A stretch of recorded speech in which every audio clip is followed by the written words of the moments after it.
Quem são os patologistas mais influentes do mundo? Esta era a pergunta da revista britânica de Pathologist, cuja resposta dada pelos seus pares foi Sobrinho Simões. Que significado tem para si a palavra influência? Como é que isto se tem traduzido na sua carreira? Na palavra influência há se quiser, aquilo que se chama em inglês soft power. Portanto, há um poder soft, mas que é um poder enorme, que é o poder de transformar os outros. Portanto, porque é que eu acho que a minha influência é por ser professor e por ser treinador de patologistas? É porque eu, através da minha capacidade de ensinar, eu fiz com que pessoas fossem muito melhores do que eu, que estão ou na Argélia, ou na China, ou na Sérvia, ou no Brasil. Essas pessoas, quando lhes perguntaram quem era o mais influente, se calhar votaram em mim. Não tem nada a ver com ser o melhor. Ninguém perguntou. De resto, era uma estupidez perguntar quem é o melhor. Nessa lista dos 100, dou-lhe a minha palavra de honra que há 70 ou 80 que são melhores que eu. Dou a minha palavra como patologistas. Porque eu, como estava a dizer, eu só sou um patologista bom em poucas coisas. Portanto, e hoje em dia praticamente só tumores endócrinos e tiroide. Portanto, a influência para mim é, sobretudo, resultado da capacidade de transformar pessoas em melhores profissionais, tipos melhores cientistas, tipos com mais poder. Portanto, se quiser, no limite, sou um kingmaker. Um professor é basicamente um kingmaker. Claro que a maior parte das vezes não faz kings, faz valetes, faz duques, faz whatever. Os alunos costumam dizer precisamente que está sempre disponível para partilhar os ensinamentos, para sermos melhores, para termos uma educação de excelência. Que mais partilhas têm de ser feitas? Que outras disponibilidades têm de ser mostradas? Eu acho que é só aquela generosidade de achar graça ao outro, portanto, perceber que o outro tem graça. E isso, qualquer professor acha isso. Professores primários, professores do ensino secundário, professores universitários, quer dizer, achar graça ao outro. Perceber que o outro é alguém que é diferente de nós e que pode, da interação connosco, ele aprende e nós também aprendemos. Porque, atenção que não há coisa mais importante para aprender do que ensinar. As pessoas têm que perceber. E isso é uma coisa que na cultura portuguesa é muito pouco reconhecida, que é o valor da aprendizagem através do ensino. Quando o tipo ensina e não é burro e tem humildade suficiente para perceber que as questões que lhe estão a pôr são questões importantes e que se pode aprender mais, isto é claramente bilateral, não é? Portanto, é dar e receber. É dar e receber. Mas, portanto, o que eu acho que há numa relação de professor, e repare que aqui estamos a dizer duas coisas diferentes. Eu sou professor universitário, portanto, ensino alunos de medicina, sou professor de pós-graduação, portanto, ensino mestres e doutores, e sou professor de jovens profissionais que querem ser patologistas. Portanto, eu tenho estas três vertentes, em todas elas tenho interlocutores diferentes. E o que tem muita graça é que em todas estas vertentes eu aprendo. Qual foi a pergunta mais inquietante que algum dos seus alunos lhe fez e ao qual não conseguiu dar resposta? Não, quer dizer, está assustado com morrer? A pergunta é mais inquietante, não é? E eu não estou assustado com morrer, chateia-me morrer, mas vai-me acontecer, porque acontece a toda a gente. E se quiser, no limite, a palavra assustado com morrer, para mim é uma coisa metafórica, é muito mais assustado com deixar de ter uma profissão, de ir trabalhar de manhã, de ser útil socialmente, e isso eu estou muito assustado. E não sei como é que vou resolver isso. O meu medo é a morte. Pois pior, que a morte com sofrimento é pior. Se eu morrer de noite sem perceber que vou morrer, pelo amor de Deus, que é uma chatice, mas acontece. Mas os seus alunos costumam questionar nesse sentido? Agora começam a questionar que... mais filosófica? Não, porque os alunos estão cada vez menos filosóficos. Isso é bom ou é mau? É sim. Quer dizer, eu não acho que as sociedades organizam-se de acordo com os sinais dos tempos. Os nossos alunos hoje são alunos muito bons do ponto de vista dos conhecimentos, mas têm, por exemplo, muito pouca capacidade narrativa. Não estão treinados a conversar, não estão treinados a perguntar, estão treinados a ir buscar informação, não questionam. É verdade que os alunos que eu tenho hoje têm comigo uma relação diferente, porque eles são diferentes.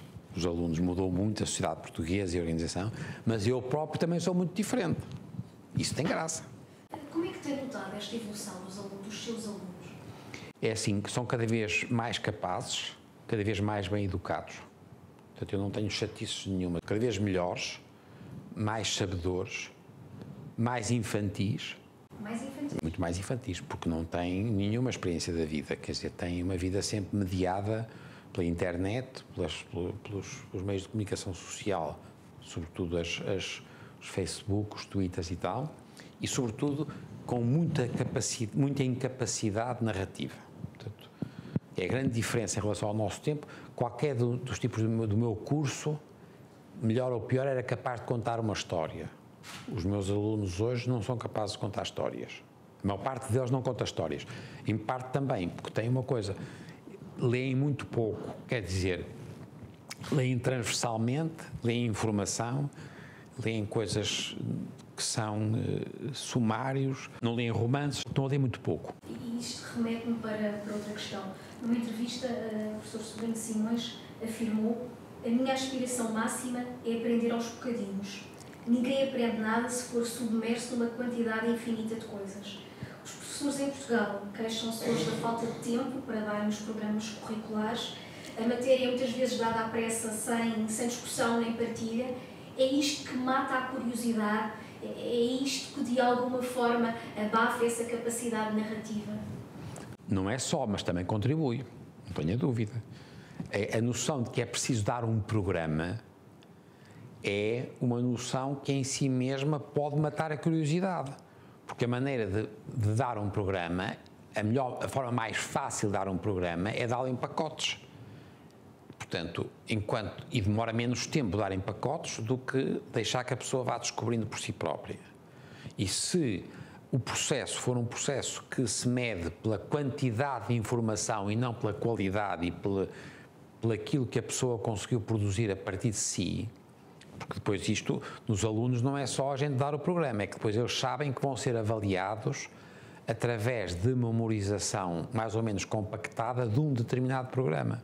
Os professores não são parvos e não são maus para os alunos e querem que os seus alunos depois tenham boas notas e, portanto, o sistema todo ele é distorcido no sentido da quantidade de informação empacotada. E, portanto, nós não treinamos perguntas. A nossa cultura treina respostas. E é, de resto, muito mais fácil responder do que perguntar. A nossa cultura não é esta. Nós somos muito penalizadores para quem faz perguntas. E até temos um bocadinho, às vezes, a vontade envergonhada de dizer: desculpe lá, vou fazer esta pergunta, claro. E isto acaba por nos paralisar. E é verdade, mas os alunos, como hoje em dia têm muito acesso a fontes de informação de conhecimento, os tais empacotados, eles ainda mais treinaram a aquisição direta, sem ser mediada pela pergunta, sem ser mediada pela interrogação, sem ser mediada pelo erro. Eu acho que a gente tem... Eu tenho uma experiência muito engraçada que é, eu tenho muitos estrangeiros cá a visitar-me, a trabalhar comigo e tal. Os tipos da nossa cultura, latinos e tal, são como nós, fazem poucas perguntas, de resto, as plantas e o clima são parecidos com os países deles e tal. Mas se tiver aqui qualquer nórdico, por exemplo, e andar com ele a passear, o nórdico de tempos a tempos pede-lhe para parar porque quer ir cheirar uma laranja que nunca viu ou quer ir trincar uma azeitona que nunca viu. Sentir. Claro. Tem a curiosidade da pergunta, tem que saber como é que aquilo cheira, como é que... E nós perdemos isso. Nós só queremos o nome. O Saramago tem isso. Nós somos os tipos que nomeamos. De resto, isso tem muito a ver com a cultura latina, romana, mediterrânica, muito retórica. De que depois a Universidade de Coimbra foi um expoente que perpetuou isso. Coitada, foi Coimbra porque era a única. Se fosse no Porto ou em Lisboa era exatamente a mesma coisa. Não há nenhum defeito com Coimbra, especialmente. Mas é os nomes. Nós queremos saber os nomes. Isso é tão redutor. Sobretudo, não permite que os miúdos treinem o salto seguinte. Quer dizer, os miúdos são miúdos que têm muito boas notas porque conseguem memorizar e nós fazemos perguntas que apelam só à memorização. Também é verdade que é preciso ser justo numa coisa. A grande diferença em relação aos meus tempos, há muitos anos, é a massificação. Nós, no meu curso, éramos 50 ou 60, agora tenho 300 alunos. É muito difícil evitar, nos exames, as perguntas de memorização, que são as mais fáceis de fazer, e substituí-las por perguntas de interpretação, ou exames orais, ou discussões. Qual é a solução? A solução é esperar. Esperar é tão passivo. Eu sei, mas é assim. Nós temos um problema de iliteracia e é preciso perceber que no 25 de Abril a nossa taxa de analfabetismo era a mesma que 130 anos antes na Suécia. E não se consegue resolver 130 anos em 30 anos. Nós temos um problema de tempo. E na educação é preciso tempo. E eu não tenho, acho que é preciso esperar. Não demos aos professores a importância que eles mereciam, também não introduzimos avaliação, porque nós temos em Portugal um problema gravíssimo de falta de avaliação. Quais são as qualidades que mais aprecia nos alunos portugueses e nos defeitos que menos gosta nos seus alunos? A que nós gostamos mais, e é muito português, é o entusiasmo, a dedicação, a capacidade de trabalho, a inteligência operacional para resolver problemas. A pior é a falta de persistência. Cansam-se facilmente. É um pouco aquilo que dizia no início da nossa conversa, que nós gostamos muito das coisas à superfície e não vamos à profundidade. Fomos sempre treinados a recompensar a superfície, a quantidade de informação. Em média, os nossos alunos são melhores ou muito melhores que os alunos europeus ou sul-americanos ou norte-americanos. Mas como é que podemos exercitar essa persistência que nos falta? Eu acho que é porque não temos persistência que também não temos organização. Se eu tiver que identificar o nosso pior problema como sociedade, é a falta de organização. Portanto, a falta da persistência nos alunos e a falta de organização nas instituições, e depois, como não temos organização, não temos liderança. Nós temos tipos fora de série, mas são génios individuais. Isso é que nós estamos cheios de génios individuais. E é verdade, tipos fora de série, em todas as áreas. E é curioso como é que, tendo gente tão fora de série, como é que nós não temos instituições. Não nos conseguimos organizar coletivamente. Exatamente. Pela falta da persistência e pela falta de avaliação com recompensa-castigo. E depois, se quiser, misturando o inbreeding, não é? Os primos e cunhados não ajuda, porque... Já não temos remédio? Não, temos. Eu sou muito otimista. Eu sou pessimista na análise e otimista na ação. E na ação, o remédio, como sabe, é muito simples. Nós, quando somos apertados de fora, somos obrigados a reagir. E nós estamos a ser apertados de fora. A Europa deixou de ser uma coisa que facilitava para ser uma coisa que vigia. E nós, numa situação de vigilância, nós ganhamos alguns traços de maior capacidade de fazer. Não sei se vamos fazer instituições, que é o meu medo. E esta destruição dos bancos é a mesma coisa, percebe? A instituição partido político está pelas ruas da amargura, a instituição banco está pelas ruas da amargura, a instituição tribunal está pelas ruas da amargura, a instituição universidade para lá caminha, a instituição hospital para lá caminha. Percebe? As instituições. O que é assustador. E depois vai lá ver, e em todos estes sítios há tipos fora de série. E isso eu acho que é um problema gravíssimo na nossa cultura. Para além de trabalhar, que outras coisas lhe dão entusiasmo? Ler. Ler. Engraçado. Ler. O que é que gosta de ler? Tudo. Eu sou um leitor obsessivo de tudo. Jornais, revistas, livros, romances, biografias, tudo.